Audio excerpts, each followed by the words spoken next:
오늘 우리에게 주실 하나님의 말씀은 시편 136편 1절부터 9절까지 말씀입니다. 제가 가진 구약성경 901페이지 어간에 있습니다. 시편 136편 1절부터 9절까지 말씀을 우리 다 같이 합독으로 읽도록 하겠습니다. 제가 읽을 때에 맞추어서 같이 읽으시면 되겠습니다. 같이 읽겠습니다. 시작.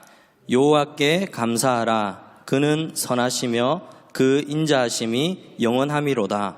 신들 중에 뛰어난 하나님께 감사하라. 그 인자하심이 영원함이로다. 주들 중에 뛰어난 주께 감사하라. 그 인자하심이 영원함이로다. 홀로 큰 기이한 일들을 행하시는 이에게 감사하라. 그 인자하심이 영원함이로다. 지혜로 하늘을 지으신 이에게 감사하라. 그 인자하심이 영원함이로다. 땅을 물 위에 펴신 이에게 감사하라. 그 인자하심이 영원함이로다. 큰 빛들을 지으신 이에게 감사하라. 그 인자하심이 영원함이로다. 해로 낮을 주관하게 하신 이에게 감사하라. 그 인자하심이 영원함이로다. 달과 별들로 밤을 주관하게 하신 이에게 감사하라. 그 인자하심이 영원함이로다. 아멘. 할렐루야. 오늘도 주일 오후 예배로 모이신 또 여러분들을 축복하고 또 영상 예배를 참여하고 있는 또 여러분들도 함께 축복합니다. 우리 말씀을 기억하자는 의미로 이렇게 인사했으면 좋겠습니다. 제목을 따라서 감사의 삶을 실천합시다. 우리 같이 인사드리도록 하겠습니다. 시작. 감사의 삶을 실천합시다. 우리 감사의 삶을 실천하는 저희들 되기를 바랍니다. 그리고 이번 추수감사절은 특별히 우리 성도님들 더 감사하죠? 감사하시죠? 코로나로 힘든 시간들을 보내고 있지만 또 웃음을 잃지 않고 또 서로를 격려하고 위로하는 우리 동일교회 성도님들이 참 하나님 보실 때 감사한 것 같습니다. 그리고 하나님 앞에 감사하다는 박수 한번 우리 하나님께 올려드리도록 하겠습니다. 제가 고등부 시간에 감사 박수를 하나님께 올려드리자 하니까 되게 마음이 뭉클하더라고요. 힘들지 않을 때 치는 박수하고 힘들 때 이렇게 박수 치면서 영광 올려드리는 거하고는 이게 차이가 있더라고요. 되게 또 하나님이 우리의 감사를 받으시는 줄 믿습니다. 저는 오늘 이 말씀을 가지고 감사의 삶을 실천합시다라는 제목으로 말씀을 전하고자 합니다. 인터넷에서 이런 글이 있는 것을 보았습니다. 끓고 있는 이 물 주전자에 무관심하게 쳐다보는 사람은 많지만 와트라는 사람은 거기서 전기기관차를 보았다라고 합니다. 그리고 번개를 보고 무서워하는 사람들이 많은데 클린이라는 사람은 번개 속에서 어둠을 밝힐 전기를 보았다라고 합니다. 그리고 여러분, 쥐 좋습니까? 싫습니까? 쥐 징그럽죠? 저도 아직까지도 쥐를 무서워합니다. 쥐를 보면 징그럽다는 생각이 드는데 이 디즈니라는 사람은 쥐를 보면서 평화와 박애와 자유사상을 대표할 애교 있는 미키 마우스를 보았다라고 말을 하고 있습니다. 제가 이 말을 왜 하냐면 이처럼 오늘 이 시대를 살아가고 있는 우리들이 보고 있는 것이 많지만 실제로 그것을 보면서 무엇을 꿈꾸고 소망하고 있는가, 그것이 중요한 것입니다. 여러분 잘 아는 이 추수감사절의 유래도 그렇습니다. 여러분 잘 아는 것처럼요, 청교도인들이 이 종교적인 박해를 피해가지고 약 한 102명 정도의 사람들이 메이플라워호를 타고 미 대륙을 향하여 이 이민선을 타게 됩니다. 2개월에 걸쳐가지고 이 죽음의 항해를 해서 그들이 무엇을 보았을까라는 생각을 하게 됩니다. 그리고 그들이 도착한 곳도 그렇게 좋은 환경이 아니었습니다. 혹독한 추위가 있었고 굶주림이 있었고, 또 제가 살펴보니까 오늘날 같이 전염병도 있었다고 합니다. 이런 상황 가운데 고난과 고통과 싸우면서 첫 겨울을 보내고 무려 사람들이 함께한 사람들의 절반가량이 이 목숨을 잃어버렸어요. 그러함에도 불구하고 여기에 남아있는 사람들은요, 황량한 벌판을 보면서 행복한 꿈을 꾸었고, 죽음 속에서도 이 아메리카 대륙의 큰 미래를 바라보고 있었던 것입니다. 그래서 처음으로 추수를 성공하여서 하나님 앞에 감사 예배를 드리고 주변의 원주민들을 초청하여서 고마움을 표시하며 함께 식사를 한 것이 바로 추수감사절의 시작이라고 합니다. 오랜 시간이 지났지만 점점 이 진정한 추수감사절의 의미를 많이 잃어버린 것 같습니다. 여러분, 추수감사절이 되면 미국에서 제일 많이 죽는 동물이 뭔 줄 아십니까? 네, 칠면조입니다. 칠면조. 칠면조가 많이 죽는다고 하더라고요. 예전에 섬겼던 교회에서도 추수감사주일을 좀 특별하게 보내자 해서 점심 식사를 그때 칠면조 고기를 많이 이렇게 해서 대접했던 기억이 있습니다. 미국에서는 실제 이 칠면조라는 것을 대상으로 해서 큰 이벤트를 하고 막 대형 풍선을 만들어서 오히려 아주 큰 행사로 만든다고 합니다. 그리고 그곳에서 또 하나님과 관계없는 또 여러 가지 행사를 진행한다고 합니다. 여러분, 오늘날에는요, 현대인들에게는 여러분 뭐 젊은 분들은 들어보셨을 거예요.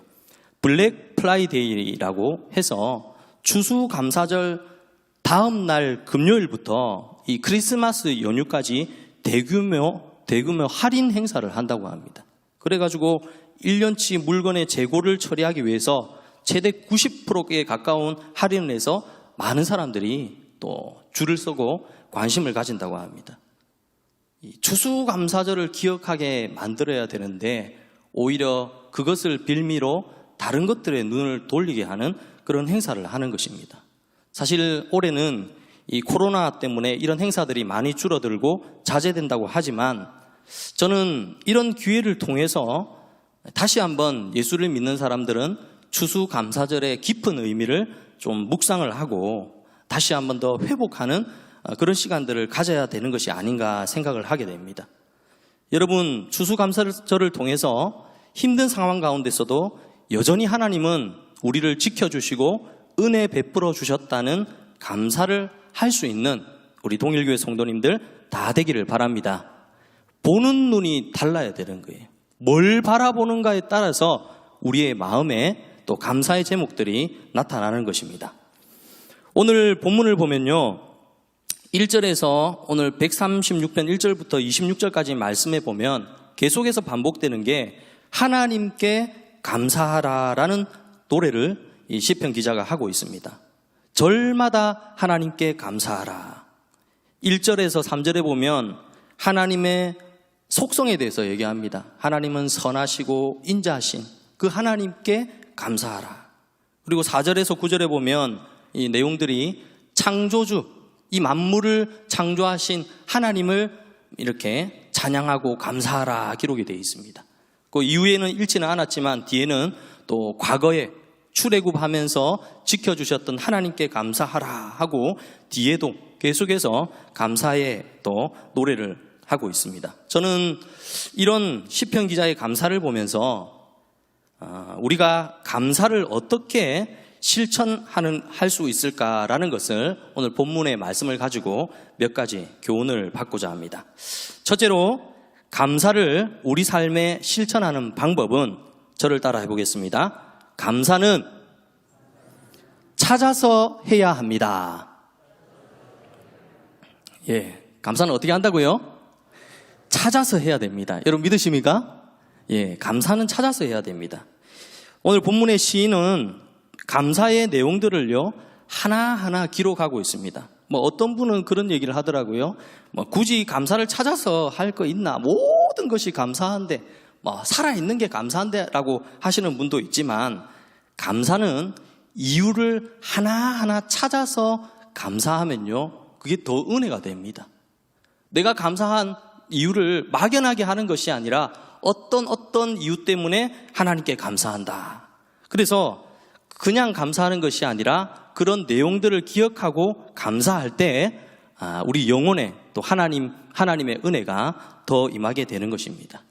예전에 제가 한번 여러분들의 얘기를 드린 적이 있는 것 같습니다. 제가 집에서 TV를 보고 있다가 저희 집에 딸이 학교 갔다가 들어오는 것을 보고 쳐다보지도 않고 딸 사랑해라고 얘기를 했어요. 그랬더니 딸이 하는 말이 아빠 영혼 없는 말 하지 마. 이 말이 바로 그 말이에요. 우리가 감사한다라고 하지만 생각 없이 진짜 의미와 또 마음을 들이지 않고 그냥 얘기할 때가 많기 때문에 말씀을 드리는 것입니다. 우리가 감사의 생각을 하고 감사를 찾아서 왜 감사한지를 알게 되면 그것을 통해서 하나님이 영광을 받으시는 것입니다. 동물들은요, 여러분 감사의 표현을 안 합니다. 그냥 자기가 음식을 주거나 도와주면 감사해서 막 좋아하는 게 아니라 자기 삶이 충족되면 그것이 기뻐서 이제 꼬리를 흔들고 막 그렇게 하는 것입니다. 그런 의미에서 보면 오늘 본문의 시편 기자는 하나님께 감사할 이유를 분명하게 감사하고 있습니다. 1절 말씀을 보면요, 이렇게 말합니다. 여호와께 감사하라. 그는 선하시며 인자하심이 영원함이로다. 아멘. 시편 기자는요, 찾는 거예요. 하나님의 속성을 알고 감사하는 것입니다. 어떻게 보면 시편 기자가 하나님에 대해서 어떻게 느끼고 있는가, 그것을 표현하고 있는 것입니다. 여러분 개인적으로 하나님에 대한 또 이 경험과 또 하나님에 대한 마음들이 다 다르지 않습니까? 내게는 어떤 하나님인가? 여러분 한번 생각해 볼 수 있기를 바랍니다. 어떤 분에게는 늘 함께하는 하나님, 또 어떤 분에게는 위로해 주는 하나님, 또 어떤 분에게는 나를 품에 안아주시는 하나님, 이런 감사의 제목들을 세부적으로 찾게 되면 하나님께서 그것을 통해 영광을 받으시는 것입니다. 성경은 우리에게 무엇을 말하고 있느냐 하면 하나님께 감사할 때 그냥 하나님께 감사하는 게 아니라 하나님이 어떤 분인가를 알 때 감사할 수 있다고 말하고 있습니다. 하나님이 어떤 분인지 모르면서 그냥 감사를 할 수가 없는 거예요. 그래서 우리가 하나님을 알 때 감사의 내용도 바뀌는 것입니다. 호세아 6장 3절에 보면 이렇게 기록하고 있습니다. 그러므로 우리가 여호와를 알자, 힘써 여호와를 알자. 그의 나타나심은 새벽빛같이 어김없나니 비와 같이 땅에 적시는 늦은 비와 같이 우리에게 임하시리라 하니라. 아멘. 하나님을 아는 것. 여기서 보면요, 힘써 뭐라고요? 여호와를 알자 되어 있는 거예요. 힘써 여호와를 알자. 이 힘써라는 단어가 히브리어로 보면 라다프라는 이 말로 표현이 됩니다. 이 라다프라는 말은요, 제가 이 원어 성경을 찾아보니까 이렇게 기록이 되어 있더라고요. 도망하는 자를 뒤쫓아가서 반드시 잡으리라라는 각오를 나타내는 단어라고 합니다. 그러니까 하나님을 아는데 그냥 아는 게 아니라 내가 악착같이 이 하나님에 대해서 알고자 하는 마음을 가지고 나아가는 것입니다. 하나님을 알고자 하는 마음, 정성을 다하여 의지적으로 나아갈 때 그분을 잘 알고 그분의 속성을 알 때 우리는 복된 감사를 하게 되는 것입니다. 사랑하는 성도님들, 하나님을 알므로 감사의 제목들이 많이 나타날 수 있기를 간절히 바랍니다. 제가 이 말씀을 준비하면서 이전에 대학부를 섬겼던 적이 있습니다. 수련회 때 이 감사의 제목에 대해서 얘기를 하면서 이 생각의 전환을 하라라는 어떤 수련회 주제를 가지고 이렇게 수련회를 한 적이 있습니다. 그런데 어떤 청년 리더 한 명이 이 했던 감사의 내용을 듣고 되게 놀라고 지금도 그 감사의 내용을 기억하고 있습니다. 그 친구가 영남대학교 대학원을 다녔습니다. 지금은 내가 무슨 과인지는 기억이 안 나는데 대학원을 다녔는데 그 친구가 이 감사의 내용을 나누면서 이렇게 말하는 겁니다. 그 친구 사는 데가 두류동이었거든요. 두류동에서 이 학교까지 가려고 하면 영남대학교 굉장히 멀어요. 그 거리도 너무 멀고 차를 타고 가도 시간도 많이 걸립니다. 그런데 하나님께서 자기가 영남대학교 대학원을 다닐 것을 미리 알고 지하철 2호선 공사를 연장 공사를 해가지고 영남대학교까지 지하철을 뚫어주셨다. 그래가지고 저는 그것이 감사하다고 하면서 막 모습을 보니까 되게 감격해하면서 그 얘기를 했던 기억이 있습니다. 그게 뭐지 하면서 이렇게 생각을 했는데 제가 그때 당시에 시간이 좀 지나서 알았는데 그 친구가 계속해서 하나님에 대해서 묵상을 하고 하나님께서 나를 향한 계획과 또 나를 향한 비전이 있다는 것을 계속 묵상하고 예배하다 보니까 자신의 모든 삶에 일어나는 일들이 그냥 우연이 된 것이 아니다. 지하철을 그렇게 뚫은 것이 하나님께서 나를 위해서 10년 전인가 그 지하철 공사를 통해서 미리 내가 대학원을 잘 다닐 수 있도록 하나님께서 그때부터 지하철 공사를 해가지고 자기를 이 대학원을 알고 편하게 학교 다닐 수 있도록 만들어 주셨다라고 하면서 그것을 감사의 제목으로 딱 이렇게 말하는 거예요. 그리고 나서 하는 말이 뭐 학교 가면서 버스를 타는 것, 지하철을 타는 것, 음식을 먹는 것, 막 모든 걸 감사의 제목들을 계속 말해가 제가 이제 그만 이렇게 하면서 좀 제어를 했던 기억이 있습니다. 그런데 이 제어를 했던 게 그냥 제어를 했던 게 아니라 정말로 하나님을 알면 알수록 자기를 향한 하나님의 놀라운 계획이 막 순간순간마다 떠오르니까 모든 것이 감사의 제목으로 나타나는 것입니다. 그렇게 될 수 있었던 게 다른 이유가 아닙니다. 하나님 앞에 나와 전심으로 예배하고 하나님을 깊이 알면 알수록 하는 일마다 심지어 좋지 않는 일을 만나도 그것을 통해서 하나님이 나를 향한 하나님의 계획이 있다는 것을 분명히 아니까 그 어려움도 눈물 흘리지만 이를 악물고 기도하며 참고 믿음으로 나아가는 그런 모습을 본 적이 있습니다. 사랑하는 성도님들, 감사의 제목들이 우리 가운데 많이 나타나기 위해서는 힘써 여호와를 아는 우리 동일교회 성도님들 다 되기를 예수님 이름으로 축원합니다. 두 번째, 감사를 우리 삶에 실천하는 방법은 저를 따라 한번 하겠습니다. 감사를 표현해야 합니다. 그렇죠? 한국 사람들, 특히나 경북, 경남 사람들은요, 표현을 잘 안 하죠. 꼭 말해야 아냐 이렇게 말하고 넘어갈 때가 많습니다. 그런데 이 감사는요, 표현을 해야 돼요. 표현을. 사실 어떤 분들은 이 추수감사주일이든 뭐 절기가 되면 뭐 예물을 뭐 왜 드려야 하는가 뭐 이런 뭐 질문을 하는 분도 있습니다. 물론 성경적으로 또 예물을 드리는 게 맞지만 저는 이 예물을 드리는 것이 감사의 표현이라고 믿습니다. 액수가 중요한 게 아니라 내가 하나님 앞에 너무 감사한데 그것을 어떻게 표현할까요? 구약시대 때는 제사를 드릴 때 제물을 잡아서 드렸죠. 감사가 너무 넘치면은 그 제물을 어떻게 했을까요? 많은 제물을 잡았겠죠. 그런 마음으로 하나님 앞에 예물을 드리는 것입니다. 여러분 한번 생각해 보세요.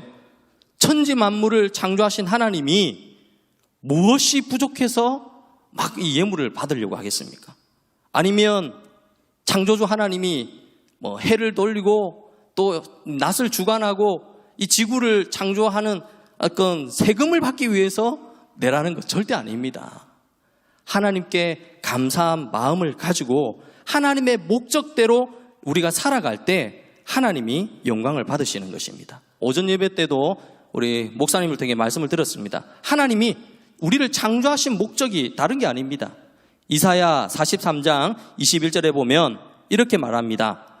이 백성은 내가 나를 위하여 지었나니 나를 찬송하게 하려 함이니라. 할렐루야. 하나님이 우리를 통해서 하나님이 영광 받기 위해서 우리를 만든 거예요. 우리를 지켜주시고 인도해 주시고 구원해 주신 그 은혜를 늘 감사하며 하나님께 나아가는 것이 바로 우리의 거룩한 산제사이고 또 하나님이 기뻐하는 삶인 것입니다. 그래서 우리는 이 예물을 드릴 때 그 예물만 드리는 게 아니잖아요. 그 예물 속에 하나님을 향한 진심이 담겨 있고 그 마음을 하나님께 드리는 것입니다. 제가 이런 교육부서를 담당할 때는 항상 이 절기 헌금을 낼 때 우리 성도님들도 그렇게 하시지만 항상 이 감사의 제목들을 이 봉투에다가 꼭 적어서 이렇게 내라고 말을 합니다. 제가 생각해보니까 그냥 감사의 예물을 드리면 사실 우리의 마음이 조금 어떻게 드리는지 잘 모르지만 글로 하나하나 적어가지고 이렇게 감사 예물을 드리면 오히려 이 감사의 마음들이 더 풍성해지고 또 하나님이 주신 은혜를 구체적으로 우리가 볼 수가 있더라고요. 그래서 우리가 감사의 제목들을 적어서 이렇게 내자라고 해서 예전에 교회에서 한번 그렇게 이렇게 또 예물을 드렸던 기억이 있습니다. 그런데 이 예물을 이렇게 적어서 이렇게 낸다고 해서 목사님이 막 꼼꼼히 다 보면서 막 조사하고 이런 거 아닙니다. 이 누구에게 드리는 이 글입니까? 하나님께 드리는 거죠. 하나님께 다 올려드리는 거예요. 하나님 보시라고 이렇게 하는 것입니다. 지금은 이제 추수감사 주일이 되면 지금 코로나 때문에 많은 행사를 못하고 있지만 우리가 지난날에 추수감사절이나 이런 절기를 지킬 때 찬양으로 막 영광 올려드리는 거. 그것도 뭐예요? 표현이잖아요. 감사의 표현. 하나님 너무 감사한데 내가 찬양으로 영광 올려드리겠습니다. 춤추며 하나님께 영광 올려드리겠습니다. 악기로 하나님께 영광 올려드리겠습니다. 그것을 하나님이 받으시는 거예요. 악기를 받으시는 게 아니라 그 마음 하나하나를 하나님이 받으시는 것입니다. 사랑하는 성도님들, 우리에게도 이런 마음들이 있기를 바랍니다. 코로나19로 말미암아 힘든 시간이지만 그러함에도 불구하고 우리는 여호와 하나님으로 인하여 기뻐하고 즐거워할 수 있기를 바랍니다. 하박국 3장 17절 18절에 보면 이렇게 기록하고 있습니다. 우리 여기 나오는 영상을 보고 같이 한번 읽도록 하겠습니다. 시작. 비록 무화과 나무가 무성하지 못하며 포도나무에 열매가 없으며 감람나무에 소출이 없으며 밭에 먹을 것이 없으며 우리의 양이 없으며 외양간에 소가 없을지라도 나는 여호와로 말미암아 즐거워하며 나의 구원의 하나님으로 말미암아 기뻐하리로다. 할렐루야. 이런 은혜가 우리에게 있기를 간절히 바랍니다. 비록 우리 삶에 이 코로나라는 것, 이 전염병 때문에 원래의 삶이 아닌 좀 한 번도 걸어가 보지 않은 어떤 그런 삶을 살아가고 있습니다. 그런데 한편으로 생각하니까 그런 생각도 듭니다. 점점 예수 믿는 것이 쉽지 않은 시대를 살고 있는 것 같습니다. 우리의 사업도 직장도 너무 힘들고 또 어려워지고 예수 믿으면서 무슨 일을 한다는 것 자체가 어떻게 보면 좀 어렵고 불안하고 염려 걱정이 많이 됩니다. 그러나 우리 성도님들 아셔야 되는 게 있습니다. 그러나 여전히 우리 하나님은 우리와 함께 하심을 믿으시기를 바랍니다. 추수감사주일에 이것을 깨달아야 되는 것입니다. 메인플라워회의 추위와 고통 가운데서 또 전염병 가운데서도 여전히 하나님께 소망을 두고 미래를 바라보며 나아갔던 것처럼 우리도 마찬가지입니다. 난 여호와로 인하여 즐거워하리라. 이런 믿음의 결단을 하고 감사하며 나아가는 우리 성도님들 다 되기를 간절히 바랍니다. 느헤미야 8장 10절 후반절에 보면 이렇게 기록하고 있습니다. 여호와로 인하여 기뻐하는 것이 너희의 뭐라고요? 힘이니라. 할렐루야. 여호와로 인하여 우리가 기뻐하며 살아가는 삶이 바로 우리의 힘이 된다는 것입니다. 우리의 감사의 삶이 되어서 우리 삶의 능력이 될 수 있는 이런 은혜가 우리 성도님들에게 있기를 간절히 바랍니다. 마지막 세 번째로 감사를 우리의 삶에 실천하는 방법은 감사는 저를 따라합시다. 감사는 결국 삶으로 나타나야 합니다. 시작. 믿으십니까? 이 감사하는 사람의 삶은 달라야 되는 거예요. 감사하면서 삶에 원망과 불평이 있다. 이거 뭔가 안 맞는 거예요. 나는 늘 하나님께 감사와 영광을 올려드린다고 하는데 이웃에게는 오히려 좋지 않는 평가를 받는다면 이거 자신을 한번 돌아보아야 되는 것입니다. 시편 기자는 감사의 고백이 있었지만 이 고백이 고백으로 끝나면 진정한 감사의 삶이 아닌 것입니다. 하나님은 선하십니다. 인자하십니다. 홀로 기이한 큰 일을 행하시고 지혜로 하늘을 지으신 이에게 감사하는데 과연 감사하는 그 사람의 삶이 어떠한가? 저는 감사하는 사람들의 삶이 바로 삶의 열매로 반드시 나타나야 하는 줄 믿습니다. 예수님도 그것을 가르쳐 주셨잖아요. 하나님을 사랑하는 사람이 이웃에 대해서 동일한 사랑이 나타나지 않는 것은 뭔가 다른 것입니다. 하나님을 잘 믿고 주님밖에 없다고 하면서 분노의 열매, 만나기만 하면 다투고 원망하고 불평하다면 그 감사의 말과 삶이 다른 것입니다. 예수님도 누가복음 10장 27절에 이렇게 말씀합니다. 대답하여 이르되 내 마음을 다하여 목숨을 다하며 힘을 다하며 뜻을 다하여 주 너의 하나님을 사랑하라 하고 또한 내 이웃을 내 자신같이 사랑하라 하였나이다. 할렐루야. 성경도 하나님의 사랑과 이웃 사랑을 함께 보고 있는 것입니다. 저는 그런 의미에서 우리 동일교회 모든 성도님들을 주님의 이름으로 축복합니다. 많은 힘든 어려운 이 코로나 시대에 이번에 우리 미자리 교회 돕기, 어려운 이웃 돕기를 하면서 참 감동을 많이 받았습니다. 목사님을 통해 또 우리 당회에서 어떤 예산을 어느 정도에 다 잡고 있었지만 이 2배가 되는 이 헌금이 나왔어요. 그래가지고 원래보다 2배로 이렇게 도울 수 있는, 이게 그냥 되는 게 아닙니다. 힘들고 어려울 때 힘껏 또 이렇게 마음을 다하여 누군가를 돕는다는 게 하나님을 사랑하는 마음을 이웃에게 실천하는 것입니다. 그리고 또 조금 있으면 김치 나눔도 마찬가지입니다. 어떤 분은 그렇게 하죠. 이렇게 어려운데 꼭 굳이 해야 되나? 아니요. 힘껏 해야 됩니다. 힘들고 어려운 가운데 어떻게 보면 복음을 전할 수 있는 절호의 찬스인 거예요. 누구나 풍족할 때는 누구나 다 할 수 있지만 힘들고 어려울 때 하는 것은요 쉽지 않습니다.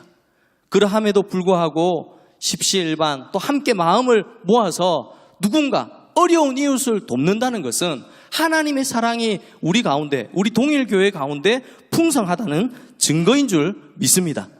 하나님께서 우리 동일교회를 더욱더 축복해 주실 것을 믿으시기를 바랍니다. 이것이 바로 교회의 존재 이유가 아니겠습니까? 하나님의 사랑을 받은 우리가 어떻게 감사를 표현하겠습니까? 우리의 삶을 통해서 그 사랑을 전하는 것입니다. 저는 우리 동일교회 성도님들이 코로나로 힘든 시기 가운데 있지만 복음을 전할 수 없어서 힘들다라고 하지만 또 이번에 여러분 아는 것처럼 미디어 전도 축제를 통해서 어떻게든 이 복음을 전하겠다는 이런 마음을 가지고 나아가고 있는 이런 모습들을 보면서 하나님도 기뻐하실 거라 믿습니다. 우리 지역마다 목사님들이 옆에서 저도 마찬가지지만 전화 오는 거 보면 어떻게 해야 됩니까? 잘 하지는 못하지만 배우려고 하시고 또 가르쳐주면 또 까먹기도 하지만 또 실천해서 하려고 하는 그런 모습들을 보면서 주님의 복음은 절대 멈춰지지 않구나. 코로나19로 말미암아 사람을 만나는 것이 어렵고 또 어떤 경우에는 전도를 나갔는데 막 시에서 경찰서에서 나와서 전도를 못하게 막는 경우도 있습니다. 왜냐하면 시대가 그렇더라고요. 그러함에도 불구하고 우리가 할 수 있는 전도의 방법으로 이렇게라도 내가 복음을 전해야 되겠다, 이런 마음을 가지고 나아가는 우리 동일교회 성도님들 하나님이 기뻐하고 축복해 주실 줄 믿으시기를 바랍니다. 코로나19로 말미암아 힘든 시간들을 보내고 있지만 하나님께서 우리가 감사의 제목을 찾고 또 감사의 마음을 가지고 나아가게 된다면 하나님의 크신 은혜가 우리 가운데 임할 줄 믿습니다. 말씀을 맺습니다. 불신은 불신을 낳지만 감사는 감사를 낳습니다. 우리 동일교회 속해 있는 모든 성도님들, 감사를 찾아서 감사를 표현하고 감사의 삶을 살아가기로 다짐하여서 하나님께 큰 복을 누리는 우리 동일교회 성도님들 다 되기를 예수님 이름으로 축원합니다. 아멘.